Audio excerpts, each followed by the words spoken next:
Hi beautiful people, April Mack here, and I wanted to talk to you guys today about the 5 worst pieces of coaching advice I have ever received.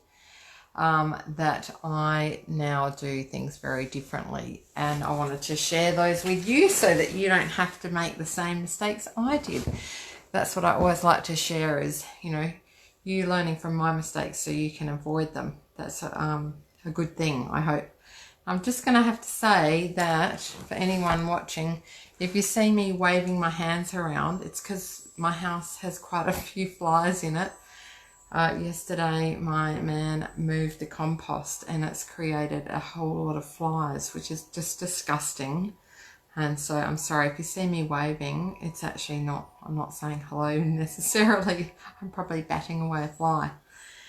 So if you're watching this on the replay, then just hashtag replay and leave a comment. I always like to know who's seen the post and if it's been useful. I know a lot of people are probably in the thick of homeschooling right now, so you probably can't come on live. But yeah, I always like to see who's there and, have a chat with you later. So I've got five things that I was told over the years with my business that have been really bad, and I wanted to share with you what I do instead of those things now. So the very first thing, and I have talked about this before for some of you who have watched, is around marketing. Some of the tactics that I had been taught around marketing. And one which is talked about a lot by the internet marketers out there is that when you're trying to sell, you should scratch the person's pain point, the people that you're selling to, work out what their pain points are and then scratch those pain points so that they feel they need to buy what you have to sell. Now that is a tactic that I absolutely hated using and it never sat right with me, and I have to admit that I did use it and that it can actually work. It does bring people in. However, what I'm finding now is I don't want to bring people in that way. I do not want to scratch people's pain points. I do not want to make people buy my stuff from fear. And it's become so clear to me that that's not how I want to operate anymore, and that's not in alignment with who I am. And so I will no longer use that type of tactic.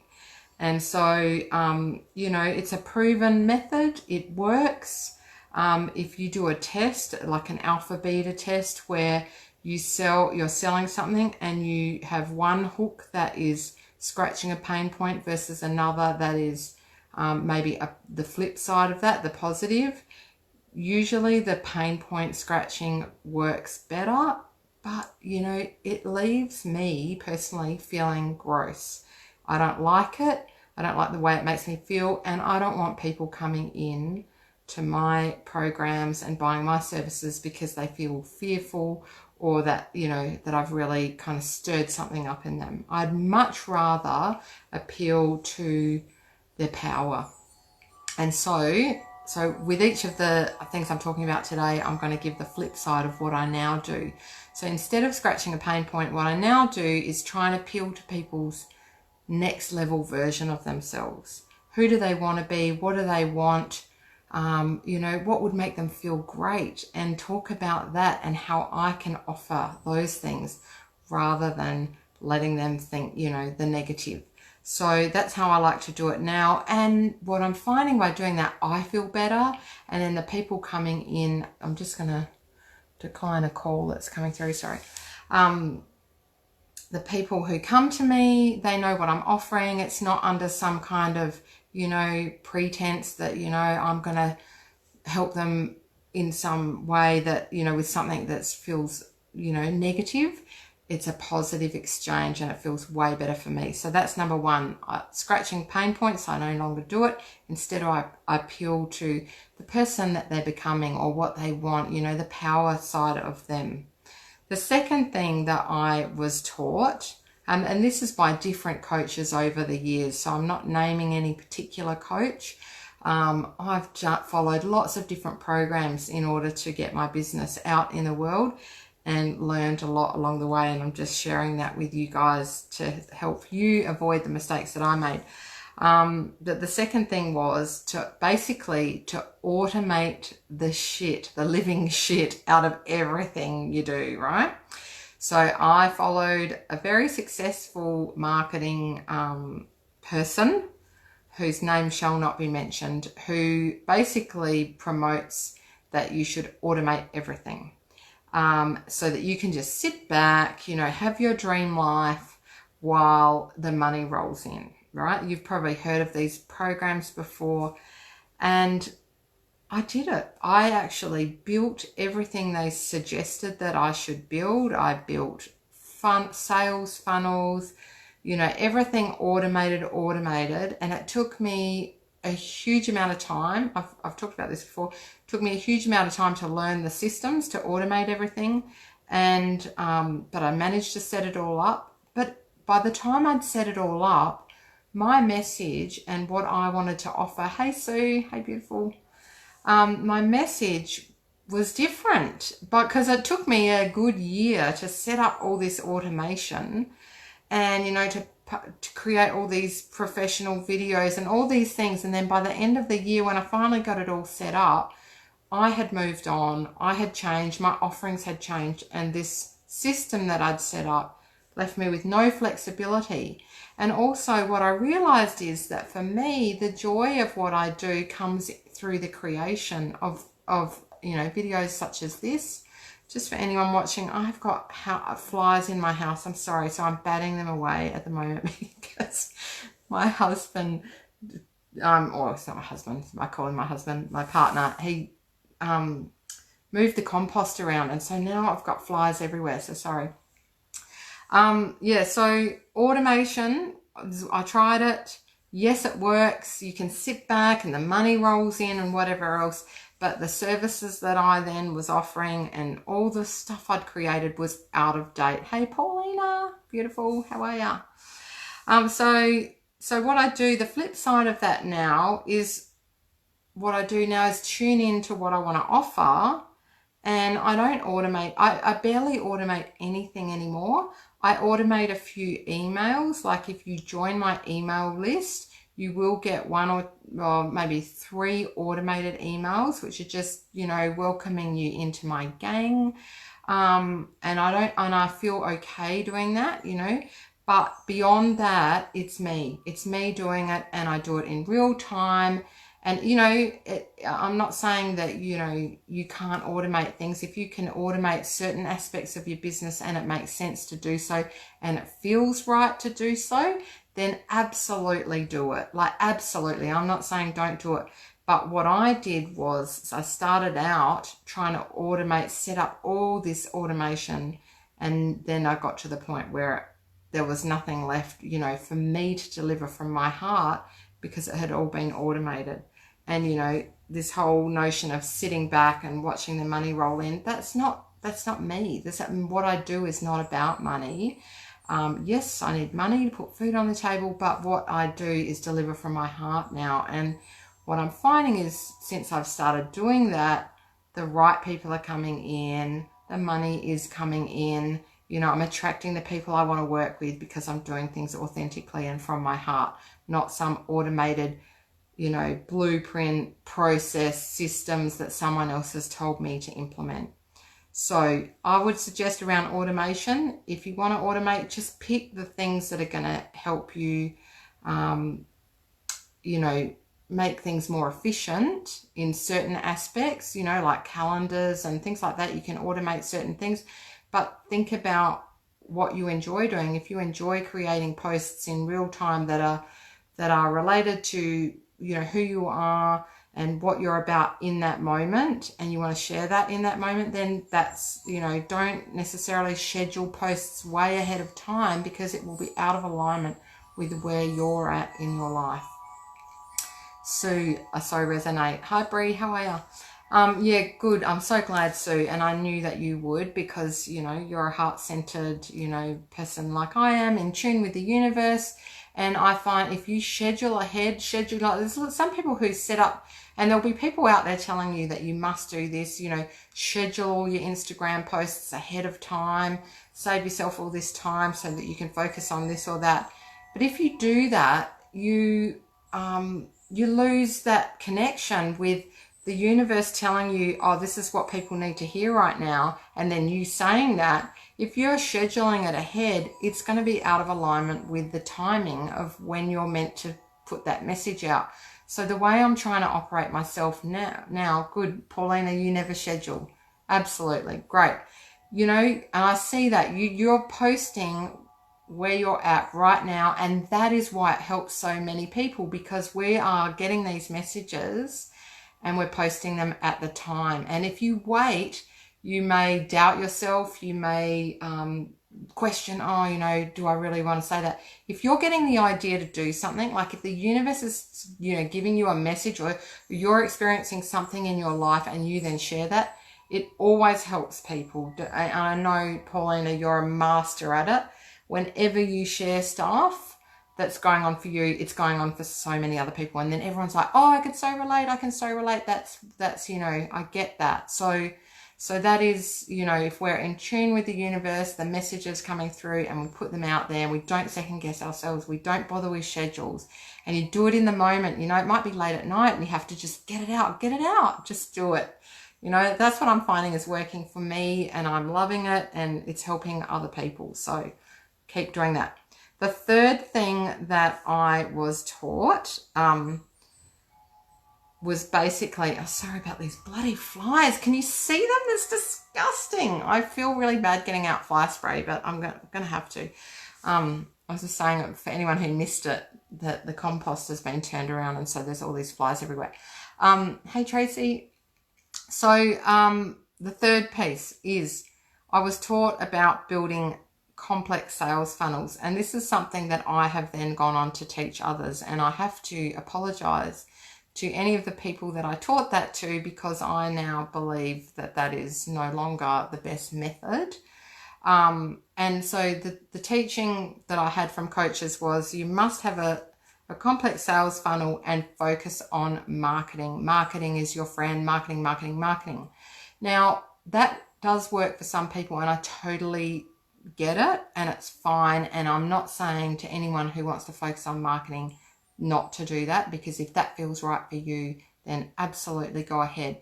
But it never really quite felt right for me, and I did it anyway. And so whenever you do things that are out of alignment with what feels right, it's never going to work that well anyway, right? I'm sure you guys get that. So for me, I'd created this sales funnel, and I was trying to put all these, you know, like, you know, the whole thing. I've taught it to you all. Oh, not to you all, but some of you. You know, you have a funnel like this. You get as many leads as you can in the top, and then you get the sales out the bottom. And that, yes, it works, but it's now no longer the method that I intend using. And what I've been doing instead is really talking about what's in my heart, speaking from my truth, my heart, what the universe is telling me to say, and I'm allowing my growth to occur organically through shares, and through people commenting and sharing with other people. They're like, oh, hey, check out this chick, check out what she's saying. It really resonates. And so instead of going with a complex marketing and, you know, really having marketing in front of mind, which never felt, you know, right for me, it's have content, valuable content front of mind. Give away free content, give away something that's going to help people. That is what feels right to me. Absolutely. It's just amazing. And then the growth is occurring naturally, because people want, you know, they want what I have to say. They want to hear what I have to say. And it's just happening when I say it from my heart. As soon as I try and be a marketer, it goes out the window. So thanks, Paulina. Beautiful. So you've never done the funnels, and I think it's great that you never went down that path. So good on you. But so, yeah, anyone who's being pushed down a marketing path, just ask yourself, does it feel in alignment? And ask yourself, could you do it another way that would feel better, where you're talking from the heart, giving value, and then the marketing gets done for you by other people. So other people will share your stuff. You know, if you create a shareable post, a post that people go, oh, this is so good. She said it way better than I can say it, so I'm going to share this. That is your free marketing. It's like, you know, you're creating advocates out of the people who you surround yourself with, and they're just going to let everyone else know, hey, check out what this girl's doing. You know, it's awesome. So that is my approach. It's fairly new for me, and I will let you know how it's going. But so far, it's been amazing. So far, it's been amazing. And what the most amazing thing is, I'm still getting business. I'm still getting sales. And I'm working with the people that I want to work with, that absolutely light me up, that get me, that I get them. And so it's changed the game for me. So totally changed the game. So the fourth one I wanted to talk about, this is really funny. Anyone who knows me would know that I am not a structured person, and I'm certainly not a morning person. And I was with this coach for a year. She was an American coach. I won't say the name, but her whole thing, God, I should have known before I even got into it, was that that we all needed, everyone in the group had to wake up every morning at 5 a.m. and do yoga. That was the only way that we were going to be successful. We had to have a morning routine, and that we all had to do it, and it had to be a 5 a.m. start. And they all started up this 5 a.m. club. Well, you know, at that stage, it was very early on in my life as a entrepreneur. And I thought, well, I guess I just have to do this. I had 2 young children. She didn't have any children, by the way. And she's like at least 10, 15 years younger than me, no children. And, you know, for her getting up at 5 a.m. and doing yoga, that was great for her. And it meant, you know, she connected in with her body and everything. For me, it was fucking hell, to be honest. You know, like with my children, I would do it. I did it. I tried it. But I hated it. I really hated it. And so this is more of a general kind of thing, is that if someone gives you advice that this is what you must do in order to be successful, oh shit, I just spilled tea all over myself because I've gotten so excited. Sorry. If someone's telling you this, you have to do yoga at 5 a.m. in the morning, or some other morning ritual, or some ritual of any sort, or, you know, you must take these steps in order to be successful, then to be honest, it's likely to be bullshit. Or yes, maybe it works for them, but any kind of, you know, if you are being forced to do something, or, you know, put into a box that tight, then it's probably worth questioning. And obviously I was not at the point in my life where I felt I could question it. Now, of course, there is no freaking way I would be getting up at 5 a.m. and doing yoga. It just doesn't happen. For me, I don't wake up with an alarm. I hate alarms. I like to just wake up naturally, and often it's before the kids get up, and then I have my own little morning ritual that changes from day to day depending on where I'm at.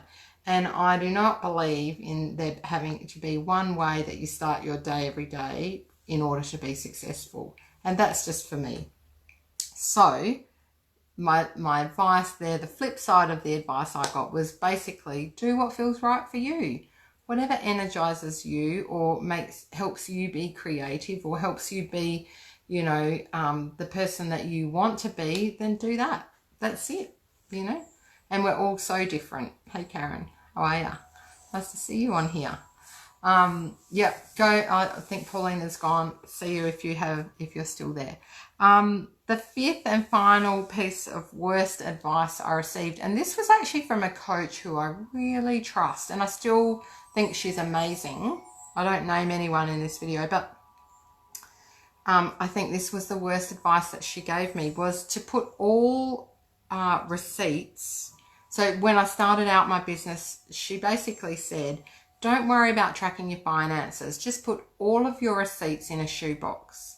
And then when you hit $50,000 in a year or whatever, then you can start, you know, working out your finances and your money. So I stupidly followed that advice and basically started collecting receipts and just shoving them in a shoebox. And wasn't tracking my money, didn't know how much I was spending, didn't know how much was coming in. I'm sure she probably didn't even mean for me to be that lax about it, but her advice basically was, someone asked the question, it was in a group setting, you know, what do we do about our finances, you know, in a business? And she said, oh, don't worry, until you're earning $50,000 or more, you don't have to really worry, just put your receipts in a shoebox. And so me being at that time in my life, I was really avoidant around money, and I really didn't like to manage money. I had a real thing about it, which I have since worked on.